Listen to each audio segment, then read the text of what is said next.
Hello, everyone. Thanks for joining us today. Welcome to today's webinar session topic, Learning Communities, Meeting the Equity Challenge. We're featuring 2 learning communities from across the state with special guest panel respondent at the end. Thank you for choosing to join us today. Let's begin. We are following the same process as before with these webinars, so all mics are off and no participant has video. You will be receiving chat instructions like these on the screen throughout the webinar, so please, no worries, you'll be getting instructions on how to ask questions and how to post comments and ideas.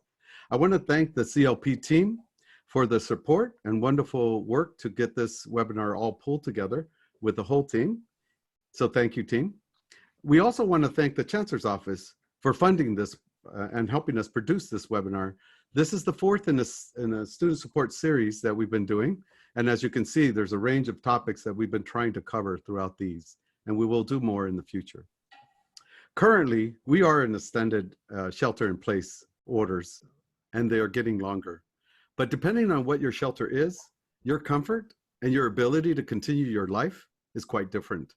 For students furthest from the opportunity and most vulnerable, things can be quite challenging. California Community College learning communities have played a significant role in providing a deeper layer of support and meeting essential student needs, a sense of belonging, cultural responsive guidance and teaching, being seen and being heard and understood, sometimes even being fed and housed. Such supports seem even all the more important now. These 2 learning community programs that we are going to hear from today have been around for many, many years.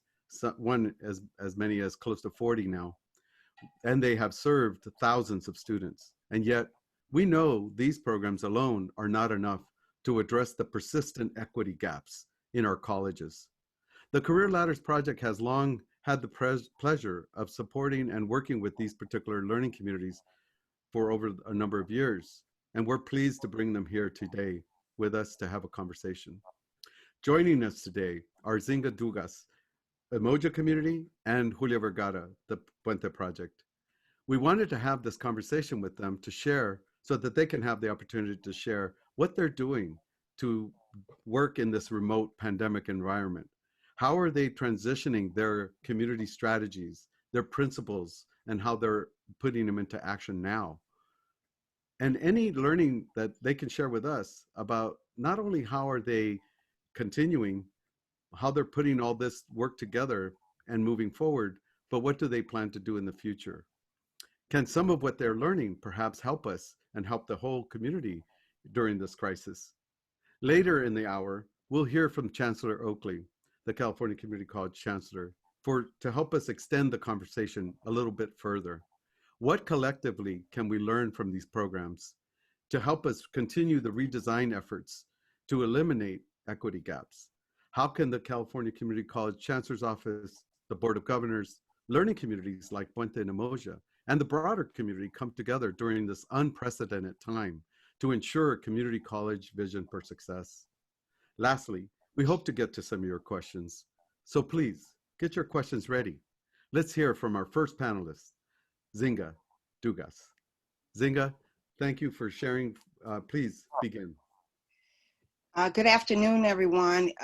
First and foremost, thank you to Chancellor Oakley, to the Careers Ladders Project, to Luis and the team at CLP for having this critical conversation with 2 key programs embedded inside of higher education. And I'm super excited to be presenting with my partner, Julia, as we've been talking about how do we build from where we are. And so I want to share a little bit about Umoja and its history and how we came to be. And most importantly, we hope that you get out of this conversation a sense of what this work looks like for our students now, and how we're supporting our students, and most importantly, why these 2 programs are essential to student success. So as shared, my name is Nzingha Dugas. I'm the Executive Director for the Umoja Community Education Foundation. Umoja was founded in 2006. It's a community of educators and learners committed to academic success, personal growth, and self-actualization for African American and other students. Umoja serves as a critical resource dedicated for enhancing the educational and cultural experiences of African American and other students. Umoja, in alignment with the Chancellor's Office vision for success, actively serves and promotes student retention and achievement and transfer and career readiness for all students through infusing academic and culturally relevant pedagogy and practices by engaging students as full participants in the construction of knowledge and critical thought. Umoja students who are a part of our community get the opportunity to participate in really highly integrated student services and instructional courses. What we would underscore inside of Umoja is that our work is about connecting students to their cultural identity as a foundation for development and growth, but we merge that with academic framing. So it is really an academic and cultural program that is aligned. And so oftentimes when we see programs like this, we think it is just about cultural pedagogy and making sure students understand identity. But we do know that all the research tells us that the connection of one's identity to their educational experience oftentimes equals success.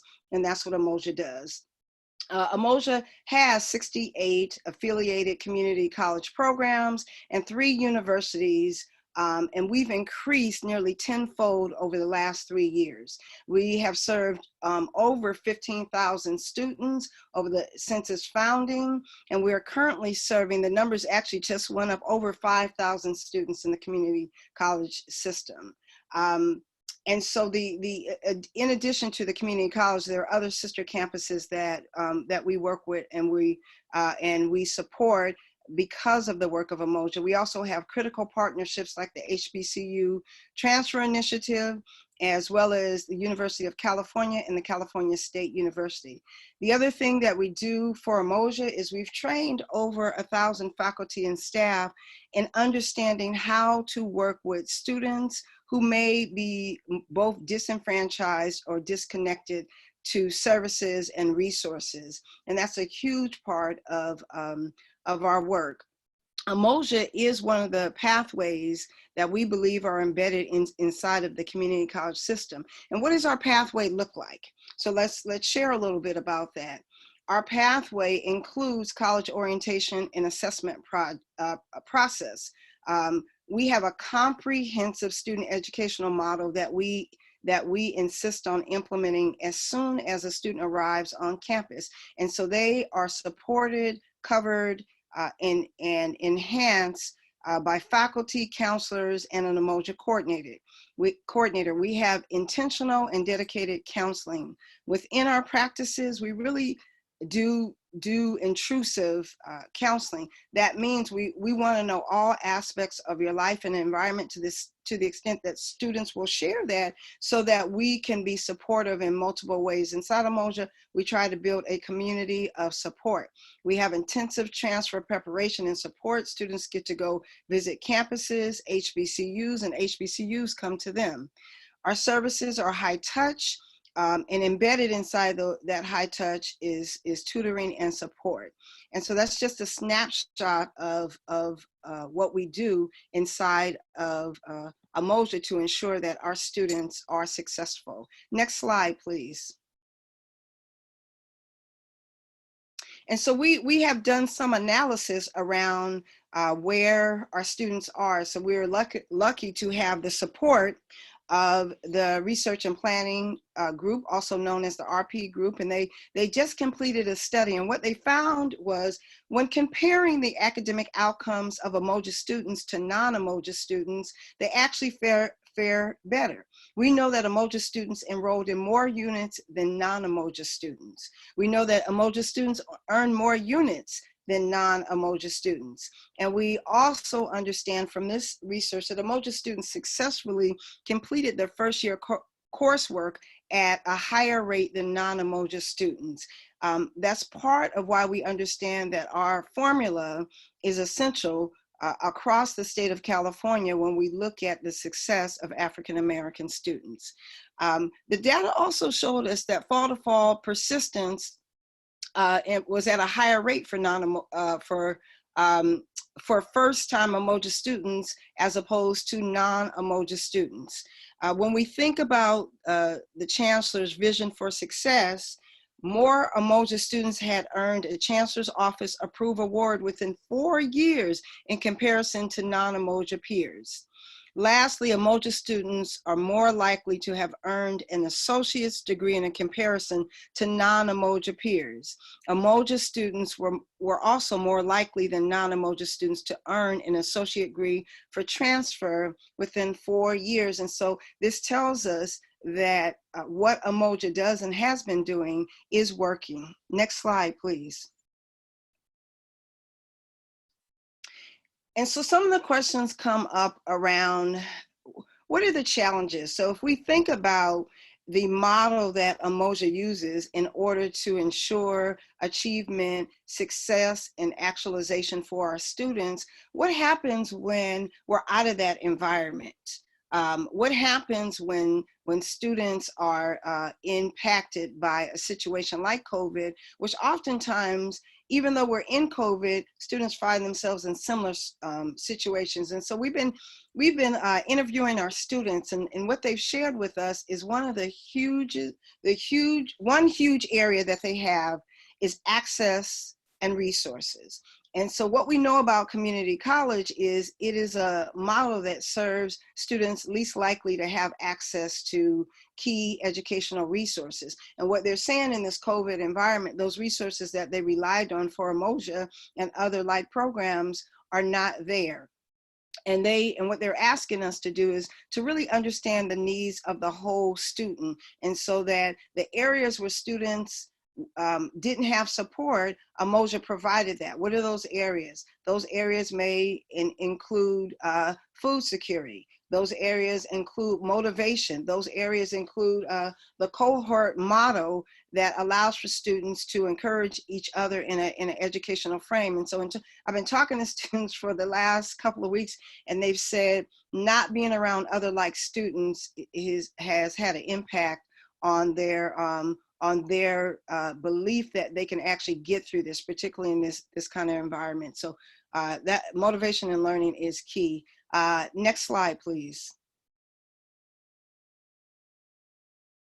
So what are some of the ideas and solutions? What students share with us is they need greater access to technology. That includes internet and computers. So when students don't have access to libraries or computer stations that might be housed inside an Umoja village, it's difficult for them to do the work. One student had reported that he does everything on his phone, and that is hard to read and that's hard to follow because he doesn't have access to a computer at home. Other students share their computers with family. Financial assistance was huge. Scholarships, food and housing insecurity, and family technology needs. They wanted to have more online academic and mental health counseling, faculty development, but most importantly, a full comprehension of student challenges. And when we understand those, providing those resources. And so this is a snapshot of who Umoja is, what we do, and then how we're impacted by this situation. And I want to leave you with this, and that is that the Umoja community is working tremendously to ensure that students have some of these needs covered. So my staff, the coordinators on campus are working overtime to reach out to students. And what a student said to me yesterday was that if Umoja and programs like Umoja don't exist, it would be even more difficult for them to last through this environment. Thank you. Thank you, Nzingha, very much for that sharing. And we do have one question for you that we'd like for you to try to respond to quickly. The question is, how have your teams worked to create the community online? So one of the things we did, Luis, is to the extent that we could, we transferred all the things that we do inside of Umoja to our online community. So one of the things we have are porch talks, and porch talks are really designed to have those deep discussions with students that could be academic, could be environmental, could be personal, that helps keep them in line with their educational progress. And so we have major events and gatherings that are online that serve to talk about academic challenges, ways that students can support each other, call-ins that they can do. And so we've moved a lot of that online. We've also moved our training online to allow for our coordinators to have an opportunity to select the kind of professional development and in-service that they think will be most helpful for them. And so that's been really successful. Believe it or not, students are loving that and staff are loving that, and they look forward to it. Great. Thank you so much, Nzingha. We are going to now hear from Julia Vergara, Puente Project. Please, Julia, begin.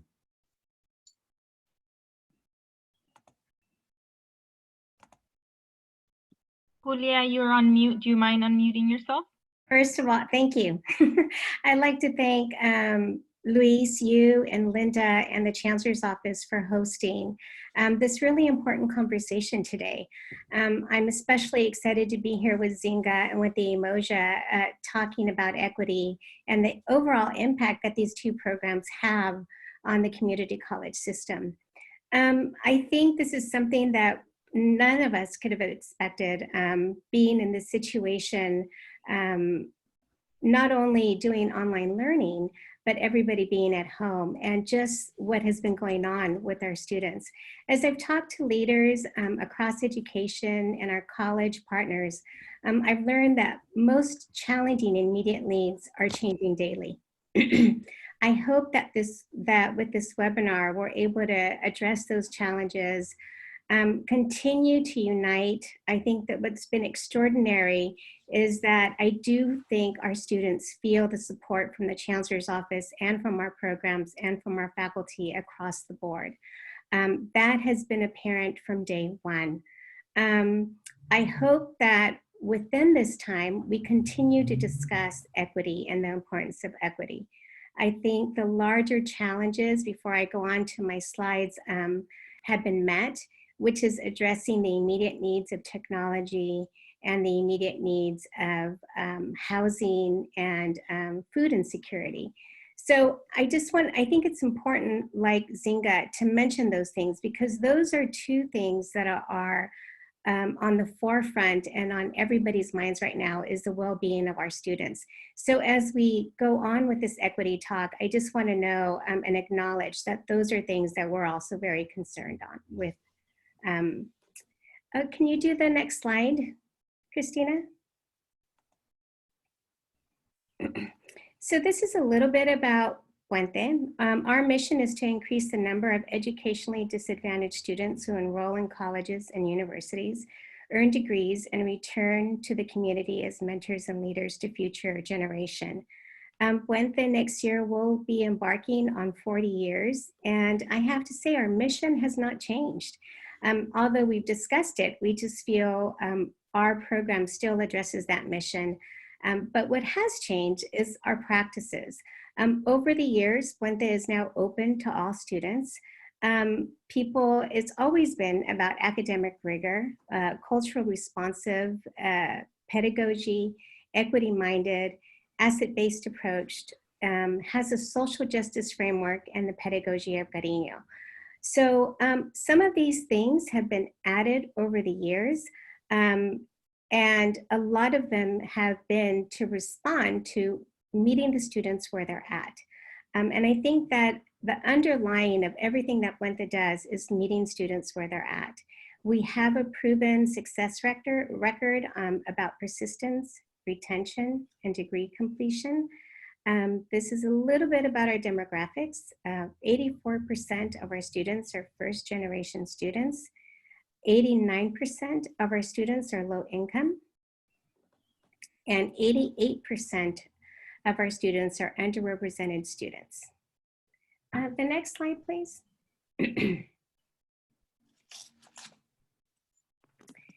This talks a little bit about our data, and 97% of community college students are retained from spring to fall, and 52% of our students do transfer. Right now is a very exciting time for us. We're actually getting the numbers of the students who are transferred for all the colleges. Can you go on to the next slide? So as we talk about the bigger challenges, again, these are unprecedented times for education, and the faculty and staff and administrators have already taken care of the two biggest challenges facing students, which is technology and food security. But as we talk about equity, there is tension when we talk about equity. After all, equity is about serving all students, but we also know it is so much more complex than that. And as we mitigate this, often the response to equity is we either create something for all or we do nothing for anybody, for no one. So either everyone gets it or no one should. So these are the types of complex questions that often are surround equity. The other challenge is when we serve all students, we want to make sure that we don't sacrifice rigor or achievement. As we go on, another big challenge is ongoing professional development. Puente uses professional development as a way to ensure faculty develop the knowledge and skills they need to meet students where they're at. And now more than ever, we truly feel that ongoing PD needs to take a systematic approach. We need to take a systematic approach to professional development, because if not, the most marginalized communities are at risk of failing and falling behind. Again, without PD, we're also very concerned that it could reinforce teaching approaches that don't work with our students. Another challenge is achievement versus deeper learning. Achievement is important, but not at the cost of deeper learning. The challenge is how do we find a balance between the two? Many times our outcomes guide our practices rather than what students need. And I'm not saying that outcomes aren't important. In Puente, we also have a set of desired outcomes. But I think during times like this, we have to put those outcomes into context, and we have to do what's right for students, not just academically, but look after their well-being psychologically, emotionally, and socially. So those are some of the things that I think we have to keep in mind as we work during these challenging times. Lastly, the big question that Umoja and Puente always get is taking what works to scale. And again, that's another very complex challenge that we have to work through. A lot of times I'm asked, well, what does scale look like and how do we define scale? So these are some of the challenges that we often discuss when we are talking about equity and talking about Puente and Umoja. The next slide, please. So one of the areas that we've been talking about with Nzingha is not only what works and what ideas do we have to serve all students, but what do students need to be successful? This slide is centered on Puente's response to COVID-19, but it is embedded in Puente's traditional practices. I think what we've learned over the last few years is that our approach and our practices and methodologies are helping our Puente teams to adjust to this constant state of change that they are experiencing. So in addition to holding webinar, our team has been actively creating resources, building innovative spaces for conversations across the state. Our goal has been to really take the time to build cohesiveness in the conversations, connecting instructors and counselors to learn from each other, providing that space. if not physical, at least that online space, to talk about what is working and what isn't working. As I mentioned, a lot of what we've been doing with COVID during this COVID crisis is embedded in a lot of the practices that Puente has been doing for 40 years. Next slide, please. Oh, we're there. So the validation theory, if you could go back, Christina. Thank you. So a lot of our practices are embedded in Laura Rendon's validation theory. And the validation theory actually came from Laura's research, and she spent a great deal of time with our community college faculty, and she came up with a validating model of education. And it's about academic validation, but it's also about interpersonal validation and creating a safe environment for students to be able to talk about not only their academic aspirations, but also about who they are and where they come from. Next slide, Christina. Within that theory of validation, we also take a holistic approach to working on our students, again, taking into their account their academic and emotional and social needs, nurturing the whole person, which leads these students to be critical thinkers, collaborative, and also they become community-oriented individuals. A lot of our students, and I think we'd find the same with the Umoja students, want to find ways to give back to their communities and to help model how to make it and how to find a pathway that not only defines success for them, but also defines success for their families and for their communities. One of the other items that we feel students need to be successful is to build online capacity for faculty and students. We need to build capacity to adapt to this new situation, since every student and family has already been touched by COVID. We don't know a student or a person that this hasn't had an impact on. And I have to say that I think disproportionately, this crisis has impacted our students more than anything. It has impacted the marginalized communities by income, by race, by language, immigration status, and disability status. Puente has adjusted our practices to meet faculty again where they're at and be able to discuss some of the issues that they are experiencing with their students. PD again is at the forefront of what we're doing. So instructors and faculty and staff can adapt, can retool, and can revamp their curriculum and practices to meet students where they're at. Right now, more than any time, we need to ensure that teachers' skills match the students' needs. And for PD to be effective, it has to be collaborative. We have to find ways as a community college institution to sustain it, and we have to require it.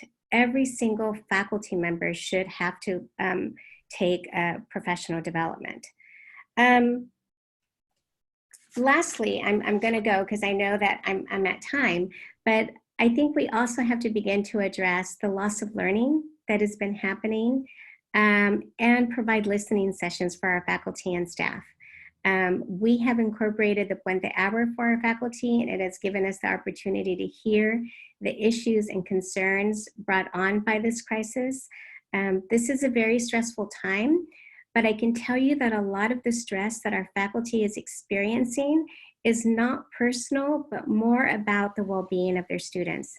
They're very concerned about their students finishing the semester, but also they're concerned about how they could, if they come back.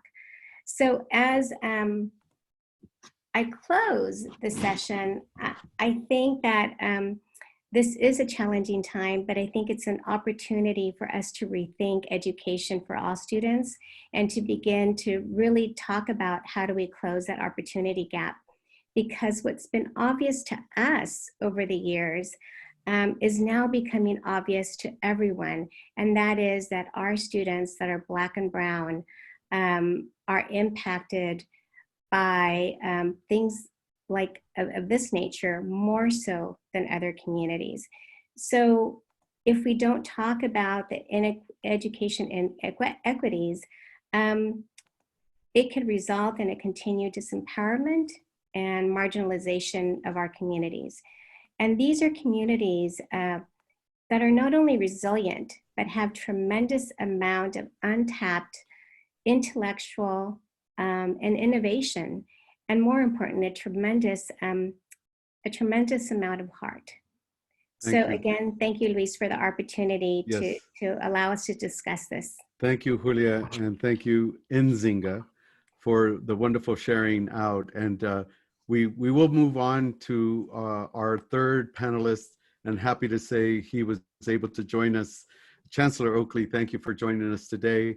We will try to come back to some questions at the end after Chancellor Oakley gets a chance to give his respondent comments and other comments that he would like to make. So Chancellor Oakley, please unmute yourself and please jump on in. Well, good afternoon, everybody. It's great to be with you. It's great to be with the choir. Thank you for all the work that you're doing, not just before the crisis, but most importantly during this crisis, of being the voice for our most vulnerable populations. And we need that voice to be loud and clear right now, because this crisis, as you all know, is impacting communities of color harder than any other community in the country. And so we have to be especially vigilant, especially loud about the impact this crisis is having, and to be especially cognizant of the fact that we cannot allow this crisis to deepen the divide between those who have opportunity within reach and those that do not, because as we went into this crisis, we already had a challenge before us, and I know all of you on this webinar have been working through that, have been working on that. But now more than ever, we need to raise an army of equity-minded educators to combat this in a way that we will not only ensure that we don't allow our students to lose any more ground, but as a matter of fact, that we do the opposite, that we take this as an opportunity to gain ground. So that's the challenge before us. And you know, I've spent the better part of the last 3 weeks just talking about this issue.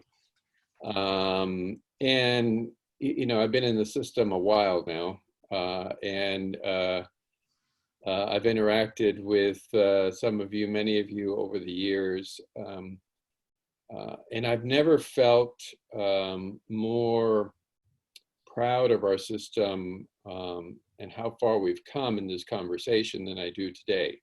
That doesn't mean that we're there yet. That doesn't mean that the struggle is over, or we're just beginning. But it does mean that more people are listening, more people are willing to speak up, more people are willing to lean in and engage.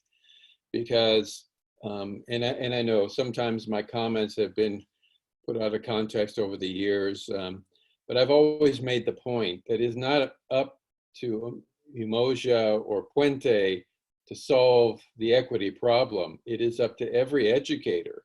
And if we keep on believing that just because we have a Puente program, or just because we have Umoja on campus means that we can wash our hands of the equity challenge, and I've never wanted to give in to that notion or give any college a chance to even contemplate that or to even think that. I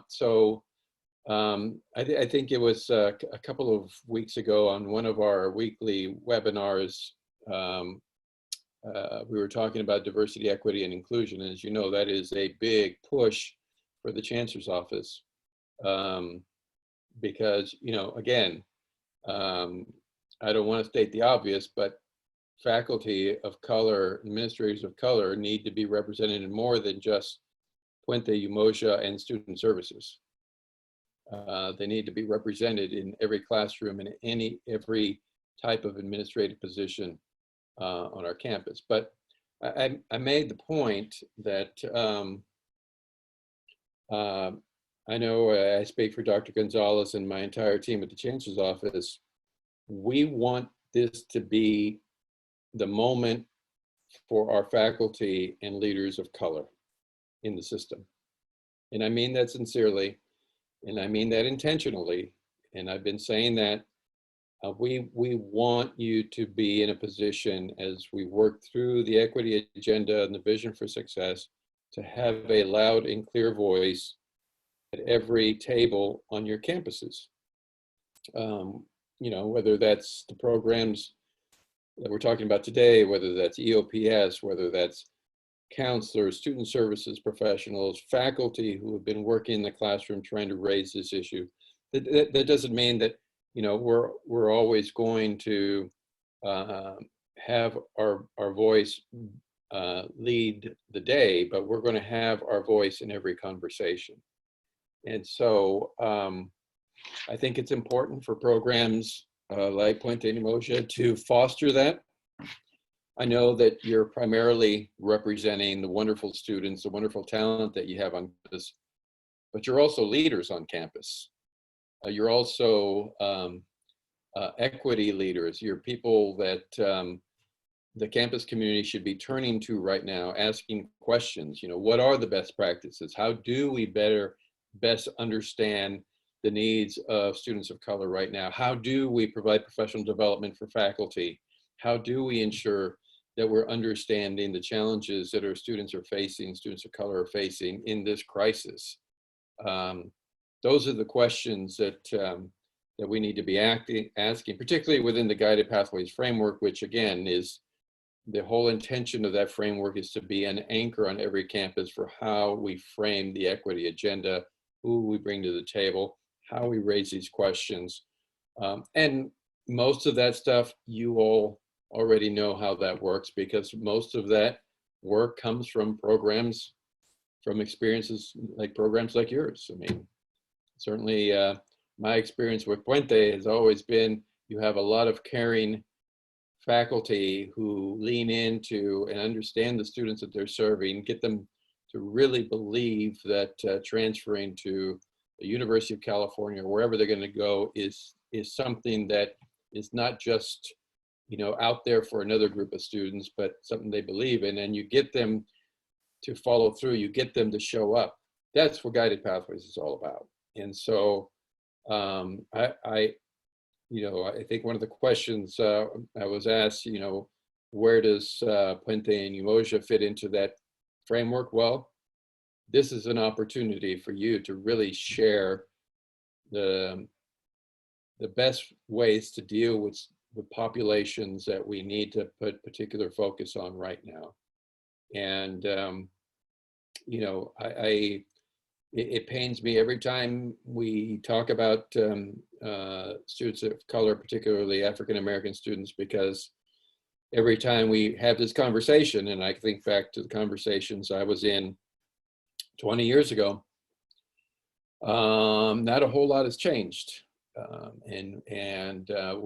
We're not going to pretend that it has, and we're not going to point fingers, but we do need to be intentional about how we move forward, and we need to be intentional about what the data really says, be clear about what we need to change in the system, and be clear about how difficult this challenge is, and it can't be done without intentionality. I realize that programs that you represent, some are cherished on college campuses, some are supported and promoted on college campuses, some struggle to get attention on college campuses. But you know, I think what we're trying to do in the Chancellor's office is keep our foot on the gas on these issues of race, equity, ethnicity, to give you room to raise your voices, and to put the pressure on our campuses to be accountable for where we're at with student completion. And so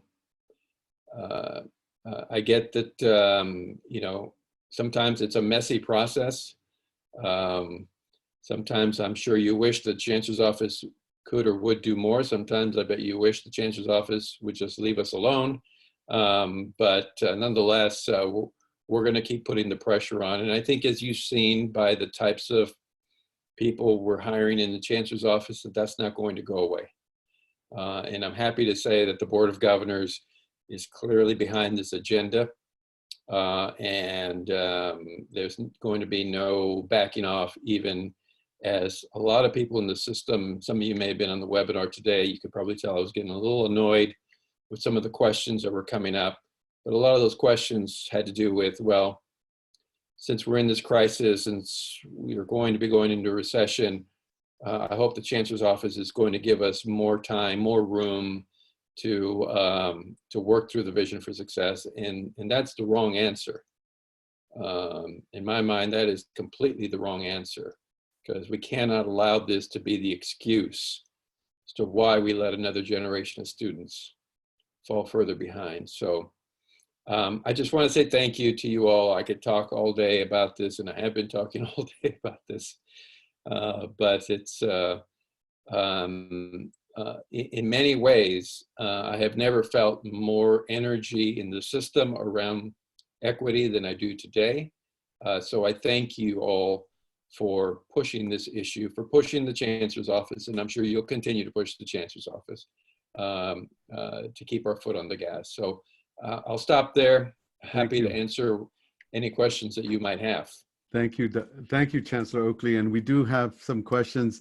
And if you don't mind, I'd like to start with a question with Nzingha, if that's okay, because we did, picking up on the theme that you mentioned, Chancellor, of what can we take from Puente and Umoja to share it more broadly and have more programs and more faculty, you know, really benefit from what they've done. So Nzingha, if I could ask you, given the community and the relationships are so central to meeting the student needs in both of your programs, but let's take yours for instance, do you have any advice for colleagues who aren't currently utilizing the learning community approaches that you in particular are using, especially now in the online environment, that would be useful and effective given the current crisis that we're going through? Let me see. Okay, I wanted to make sure I was on mute. Yeah, that's a really great question. And one of the things that comes to mind is, what does it look like from leadership? And given that we have Chancellor Oakley on the call with us, on the Zoom with us, even when we're not in this environment, there are some folks who feel like doing this kind of work with students is really not their responsibility. And so what students are saying to us is that the connection that they have with adults who share these kind of values have been essential to their success. And so I would love to see, and I think my team would love to see, something come from leadership that says, it's really important that you keep the relational aspects of students front and center. And so Umoja, and I know Julia and Puente would be happy to share how we're doing that. But the first thing is the will and the desire, right? And so when you have connections with students, it first comes from because you want to. You see a bigger vision, a bigger connection, and you also know that that's the legacy that we leave behind. So if we don't do that work, what happens to the next generation in terms of as the Chancellor talked about, where we were with not just Black students, but with Black faculty, Black staff, like 30 and 40 years ago. Some of those numbers have not shifted.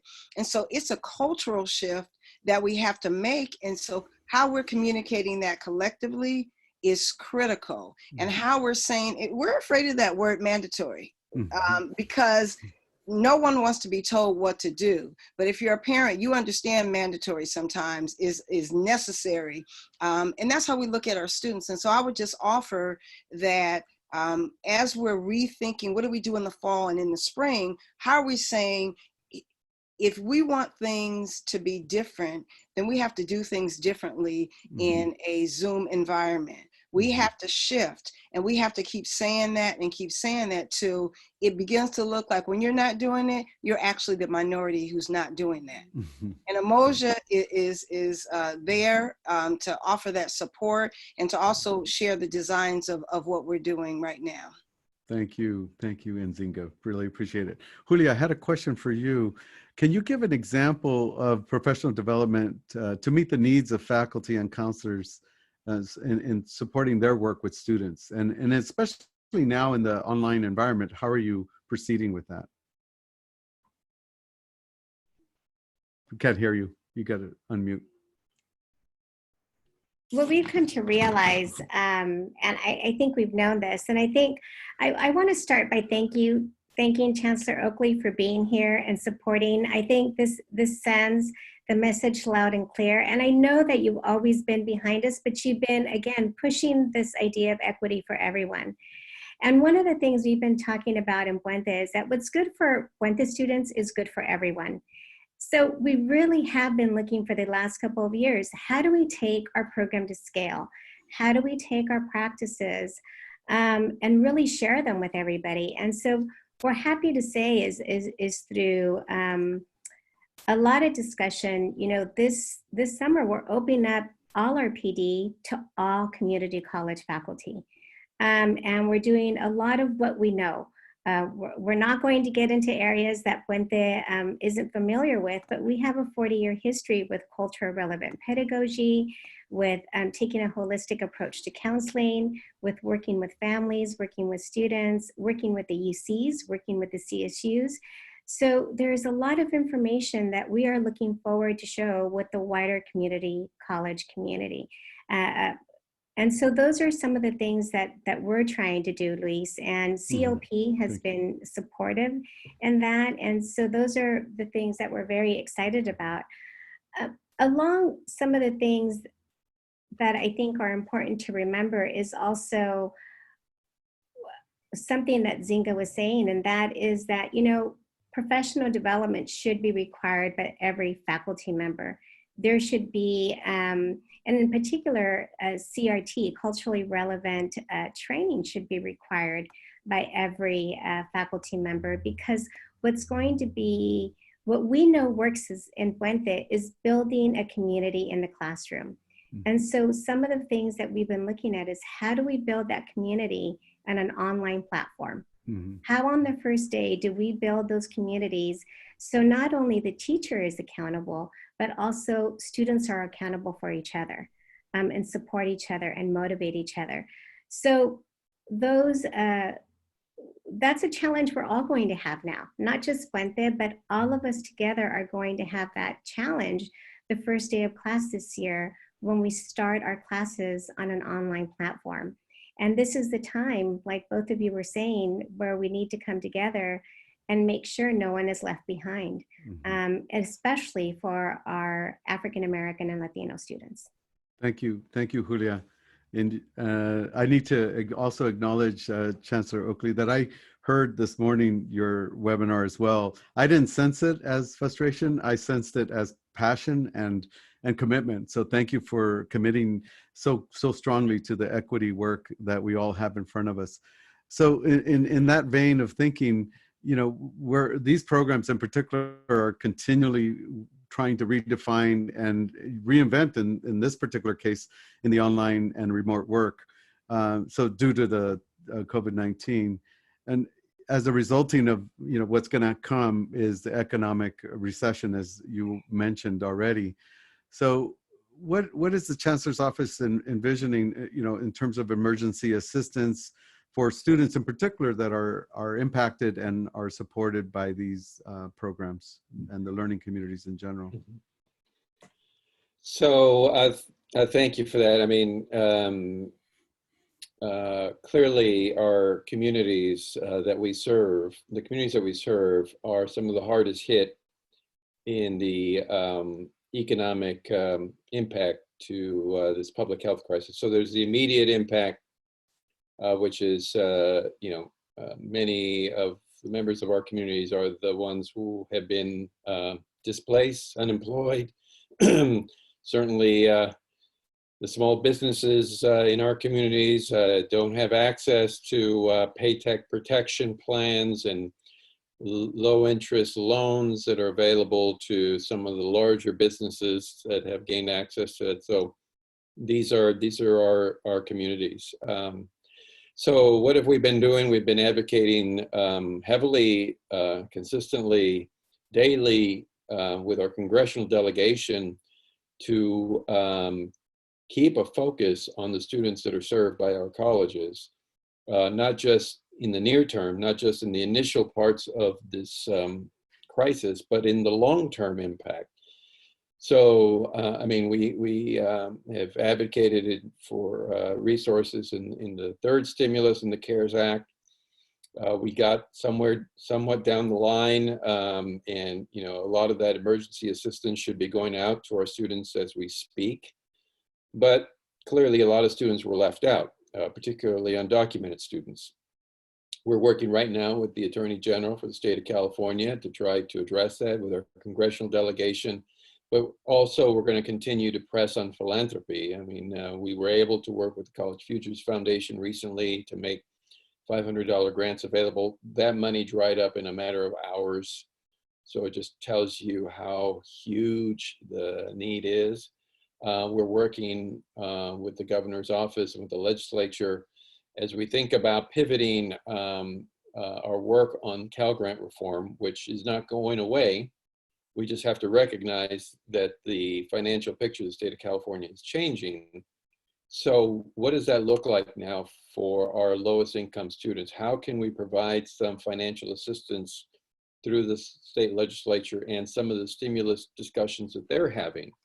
So we've been working on this issue currently. I expect that the governor and the legislature will have some opportunity for direct assistance to our students. The third thing that we're doing is trying to create as much flexibility in all the funds that we have available at the colleges to be given out as emergency aid where necessary, including for undocumented students. So those are the primary efforts that we're making right now, but we're going to continue this. And then the final thing I'll say is we're also working with the Department of Labor to think through what the economic recovery looks like and how we lean on community colleges to serve the most vulnerable populations who have been most heavily hit by the economic downturn, and ensure that any investment going forward goes to our community colleges who serve the largest communities of color and low-income communities. So I'd say those are all the efforts we have going on right now. That's quite a bit. Thank you, Chancellor. I have one last round of questions. One question that we received that I think would apply to both Umoja and to Puente. So I'll start with you, Nzingha, please. And we had also talked about this a little bit in preparing for today, Nzingha, and you mentioned that you had been interviewing students. So I think a good question to end on the rapid round conversation here is, what are students saying about how we're doing? I think it's always a good way to kind of measure how we're doing by listening to students. So if both of you could share what you're hearing from either your staff or faculty, or in particular students, it would be great to hear their perspective now. Sure, thank you so much. I probably would start with students are amazing, absolutely amazing in their willingness to have a dialogue with us with respect to how they're doing. And so they're both sharing stories around resilience and struggle. And so what they asked me to share with you all, because we've been interviewing a number of students on videos, is they also want you to know that they're resilient and that they've utilized Umoja and Puente to be the foundation for that resilience.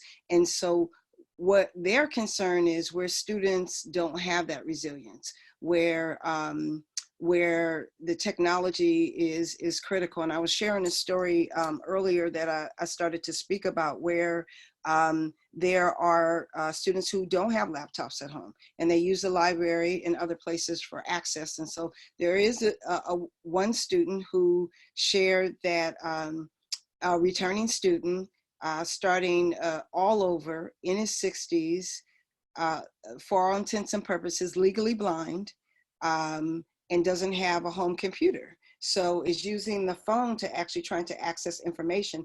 And he said he was getting A's, but is now not getting A's because he can't type on the phone. He can't, he can't really see the information. And so students worry about that student. And so, but his spirit was still extremely high, which speaks to the resilience. And so the concerns that students are raising are, what's a venue by which they can have direct conversation with Chancellor Oakley and others, and to really talk about what's going on. Umoja is doing a student town hall, totally student focused, on May 15th. And it's co-organized by students. Students are leading that. Two of my regional coordinators are managing that town hall with our campus coordinators, and it's an opportunity for students to share out. But they listen to the town halls and the different conversations, which we don't think they are. And one of the things they said is, I wish, and this is to Julia's point, I wish that all my instructors and all the staff were trained in the same way that Umoja and Puente works.